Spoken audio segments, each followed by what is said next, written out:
Hey, how's it going? Welcome back to another great video with the majestic host, the Savior, and boy oh boy am I happy to be back.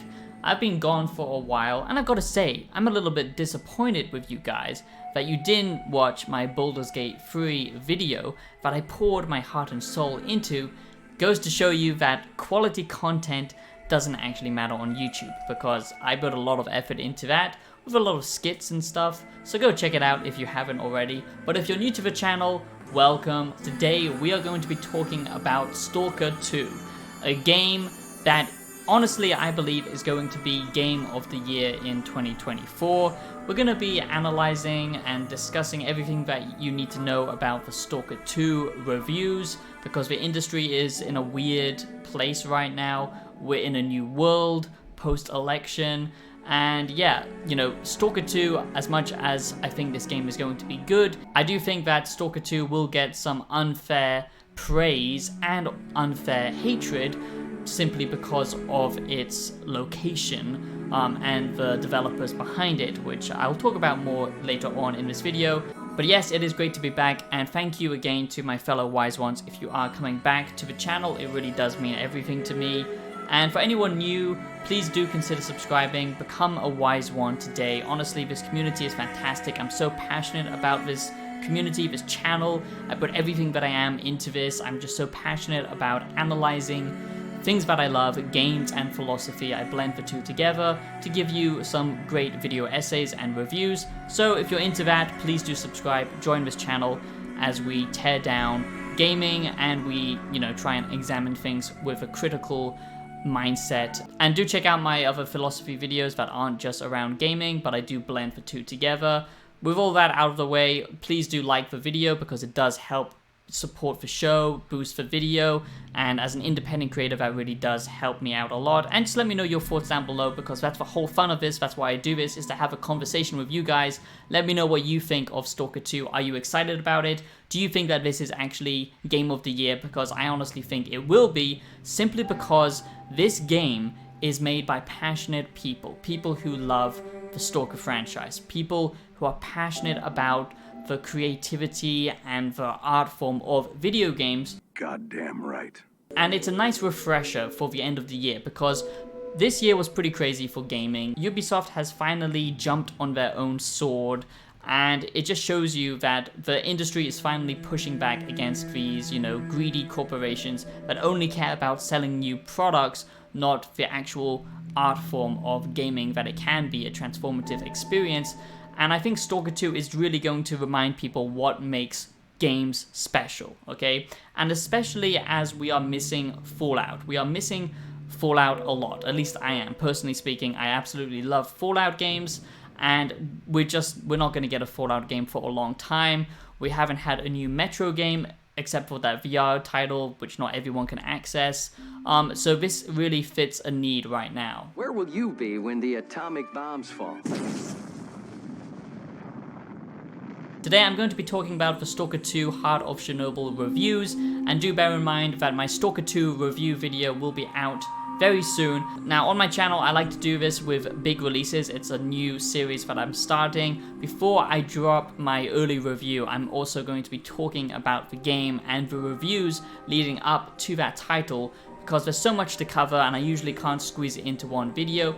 And I just want to discuss the topic of the game itself and the kind of surrounding aspects of it. And then in my Stalker 2 review, I'm going to dive into the more mechanical aspects. But I think it's great here to be talking about the discussions around the game itself and the themes of this game before diving into my Stalker 2 review. That's what I like to do now, is just separate them into two videos. I did that with Dragon Age and I think that went well. So it's been a decade since we had another Stalker game, and Stalker 2 Heart of Chornobyl, I think that the Stalker 2 reviews are going to be, like I said, overly praised for this game, simply because it's made by a Ukrainian dev team. And I don't want to get too political or anything. Now I do want to highlight, it's very impressive that the Ukrainian developers and the people behind Stalker 2 kept with it. They kept, pushing forwards, delay after delay. And of course, it's a very bad situation. I wouldn't wish it on anyone, on any country, and it's very impressive that they managed to pull this off, and we have finally got a Stalker game because, like I said, it's been 10 years and it's looking to be incredible, to be honest. Probably, like I said, the game of the year, but I just don't think it's fair that we praise this game simply because, you know, of supporting Ukraine, and vice versa, absolutely hating it because it is Ukrainian. That is also equally dumb. I think we should give them props that they pushed through and they, you know, made this game a reality. But I just don't think, you know, when you're critiquing art, when you're analyzing a game, okay, or any form of media, that you should have some kind of unconscious bias towards, you know, that thing simply because it aligns with your certain political beliefs and stuff like that. I just think that's pretty stupid. We should just review it, look at it based on the fact if it's a good game or not. And it's just hypocritical, of course, how the media loves to play one side but not, you know, the other side, where a lot of people were boycotting Hogwarts Legacy just simply because, you know, of the whole drama around trans people and all that stuff. It's just a little bit, you know, Jesus, okay? Can we just talk about the game, you know? Virtue signaling, publicly expressing opinions intended to demonstrate one's good character or moral correctness, otherwise known as everybody on the internet. So that's my first prediction for the Stalker 2 reviews. I think it's going to be biased, okay? You know, pretty much, because of the whole development cycle. And I guess we can't really get away from that. I just thought I would bring that up because you're probably going to see 9 or 10 out of 10s from big outlets that are, of course, kind of virtue signaling. And I just don't think that's fair to judge a game, a piece of media that we consume, an art form that we consume simply because of your belief system, okay? The next thing I want to talk about is Stalker 2 is finally filling in that gap of the Fallout genre that's been missing for a long time. You know, we got a little bit of a taste with Fallout London, but to be honest, Bethesda, again, this year, like Ubisoft, kind of are just, you know, they're just losing touch with their fan base. They're losing touch with the industry, with gamers, and they've just kind of gone off the deep end, let's be honest. And I think a lot of people aren't excited anymore, even for Fallout 5 or whatever comes out from Bethesda next, simply after, you know, Starfield and stuff like that. Some people are, but for, you know, Fallout fans, for original Fallout fans, you know, people like me who love New Vegas, the role-playing aspect, Stalker 2 looks like finally we're getting a modern take of that genre. I got to speak with the developers for a long period of time. They were super nice, and honestly, this gave me such Fallout vibes, and the exploration in this is going to be absolutely insane. That's where the fun will be. So I think a lot of people are excited for Stalker 2 for good reason, because like I said, we, you know, haven't got a good Fallout game in a long time, and we might not get another one for a very long time, if ever, with the kind of RPG mechanics that we want. And this is kind of a nice palate cleanser, to be honest. And that's something that I want to acknowledge, and I'll just talk about some of the aspects now. But basically, what's so great about Stalker 2 that I found is it's for exploration, okay? You can find random NPCs in this world, and what I found so cool is if you find these random NPCs, you know, you never know if it's just like a random encounter because they completely overhaul the AI systems in this game. And honestly, it gave me flashbacks to how I imagined Fallout 3 actually was back in the day when I played it. You know, obviously that was my imagination to a degree, but it felt like an actual dynamic world. If you remember in Fallout 3, basically you would have these caravans and they would travel in between points, and they would randomly interact with other creatures in the world like Deathclaws or mole rats, and it made the world feel alive. Something actually that I think it did better than New Vegas, even though I do think that's a better game. But my point is, this has that same system. AI random dynamics, okay? You know, different factions out in the world interacting with whatever the hell's going on, mutants, anomalies, all of that stuff. And then on top of that, you will find these random NPCs that you can rescue, that you can, you know, side with, or just kill and take their loot. And sometimes this will actually trigger a quest. And in that sense, and with the choices in this game as well, which I'll talk more about in my Stalker 2 review, this honestly feels like they're trying to capture that Fallout DNA, mixed with the old style of the Stalker games, the old Stalker games, and kind of a new hybrid game, because it's definitely feeling much more of an RPG compared to the previous Stalker games. The industry, the gaming industry right now is in a very weird spot, where they pretty much, big platforms, they won't actually give you their opinions anymore because they just want to stay in that little, kind of Hollywood bubble of gaming where they get access, they get codes, they get the money. There's lots of shills now in the, review space, YouTube space, just the gaming industry in general. And they usually hype up AAA games and usually look down on AA games, giving them a mediocre score just simply because, they don't want to hype these games up because it doesn't actually benefit them. There's a lot of that going on, with IGN, big YouTubers like Luke Stevens. There's only a few actual reviewers who call it how it is, to be honest, in the industry today. And even though this is a quality game from what I've played so far, I do worry that it's going to get, overshadowed simply because it's not a modern day game, okay? This is very old school, and that's why I like it. It's actually difficult, okay? And let's be honest, a lot of the modern day gaming journalists, most likely they won't be even able to play this game. And I've already seen that in quite a few previews, people complaining that it feels janky, or complaining, that the enemies are too smart, or they're too accurate, or something like that. And it just blows my mind that we've been conditioned by modern day games now to basically, tell us everything, just to handhold us every step of the way. No actual freedom in these open world games anymore. The open world game has just become an illusion, and it's all very curated. This is a very old school game in the fact that it just allows you to do what you want. It gives you the freedom, it gives you that kind of immersive sim experience that I'm missing. And so many other gamers are missing this kind of experience as well, proper gaming, okay? And honestly, I think that it's going to get, a lot of mixed reviews. Either it's going to get massive amounts of praise simply because it's a Ukrainian-based development team, or the Stalker 2 reviews will be negative simply because it's not a modern-day game. It's actually difficult. It's just crazy to me that the industry doesn't actually like when good games succeed anymore, because it shows the rest of the developers and publishers that this is actually what's achievable, and they don't like seeing quality games. They like experiences that can be monetized for years and years and years.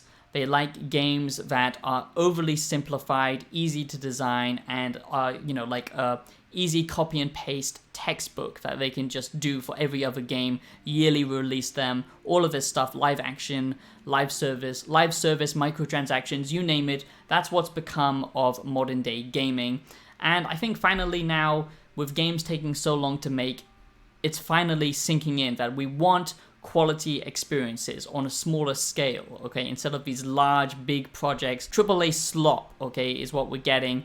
And when we do get a proper good single-player game like this that's actually finished on release, it's not doing any of that modern-day game garbage, a lot of the industry are going to push back against that, because that's not where the money is, that's not where the profit is. And I'm just calling it out now because I honestly think this could go either way for Stalker 2 reviews, simply because it's an actual game and it's a hardcore experience. It's not a video game that literally, tells you every step of the way what you're doing. BS stealth mechanics where your head is just poking out of a goddamn bush, and brain dead AI to make you feel like you're actually doing something when all you are is just tapping, quick time event bullshit on your couch, and there's no actual skill involved. This is a proper game, but honestly, I think this is exactly what the industry needs right now. This is what gaming needs. We need a big win like this, especially in the genre of post-apocalyptic survival games, where it's not a multiplayer experience, it's not a survival crafting experience, it's a proper single-player game with RPG mechanics in it.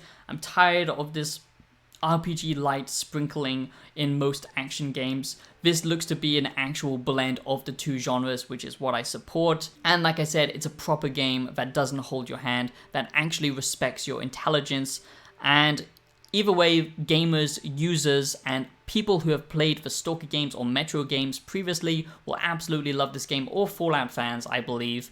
But the actual industry itself might turn their back on this, and I'm a little bit worried about that, so we're just going to have to wait and see. But my review for Stalker 2 is coming out later, today or tomorrow, so I honestly think that this is a love letter to the fans, okay? Now, I've played some of the older Stalker games, but I'm more of a Fallout lover. I just love this genre. But to be honest, they've added so much from previous games. This is a proper sequel, okay? This is not just a reboot, okay? So many of the returning mutants are back. So many of the returning factions are back. I've seen so many unique things, so many unique encounters in this game. And I think that's why this game is going to be special, because it's going to be dynamic. It's going to be different for everyone. You're not going to have the same experience. It's using a lot of dynamic systems from AI, from mutants, from the faction interactions. It's got a reputation system. And from what I've played, the shooting in this game feels weighty. The shooting in this game feels tactical. It feels weighty. It reminds me of the Metro series, but with some more military sim aspects to it. And I've really enjoyed my time with it. And yes, it is difficult, but there is difficulty options for this game. I am a little bit worried that they might have, kind of sugar-coated some of the Stalker aesthetic and themes for newer audiences, but so far I don't think that will be an issue, because the difficulty options will allow for hardcore fans and some new people. So I think it's going to be an interesting experience, and I just wanted to talk about the Stalker 2 reviews, the Stalker 2 Heart of Chornobyl reviews, because I think this is going to be an interesting discussion, and it's going to really showcase where the industry is at the end of this year, and what people are actually wanting from gaming going forwards. And I just hope it goes more in this direction, because it's 10 years for a sequel to Stalker, and it's 10 years for most sequels now, which is getting quite ridiculous and quite scary, to be honest, because at this point we're only going to have live service slop instead of actual proper single player experiences that are finished on release. And yeah, I just hope the industry doesn't go that way. And I just wanted to talk about the Stalker 2 reviews. Let me know your opinions about this game, what you think about it. Are you going to play it? And yeah, just let me know if you're going to buy it. But please don't pre-order games no matter what, because it doesn't help the industry. And I'll see you in the next video. Peace out. The zone was never a friendly place. Scenic and breathtaking, yes. But don't be fooled. Gunfire in the zone hasn't subsided for many years. Which is why you won't find a person here without a weapon. And if you need one, you might come across stashes left by stalkers who decided to hide their guns and best gear for the future. Before heading out on your next adventure, check your gear. Repair it if needed. Otherwise, you may face, well, consequences. And don't forget, without ammo, your piece is useless. Be sure to know where you're heading so you can grab the ammo type you want, especially if you need something unique.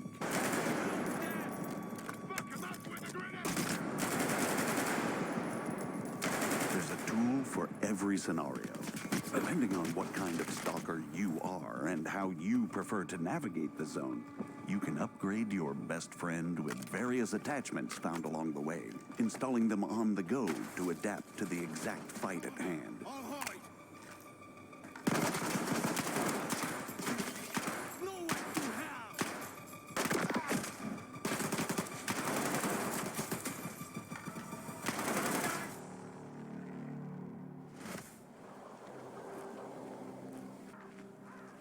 And hey, if you want to stick with your firearm for a bit longer and customize it further, technicians will be happy to assist, but not for free.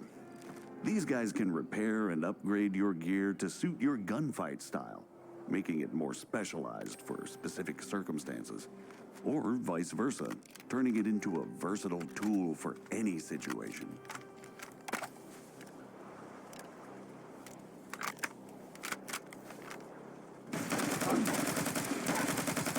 Remember, the zone is a unique place, but the laws of physics and ballistics still apply.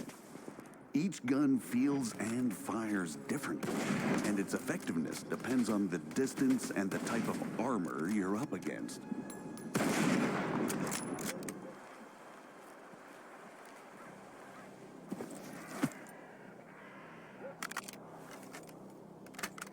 That's why, my friend, preparation is key to survival. But don't forget, this place is full of surprises.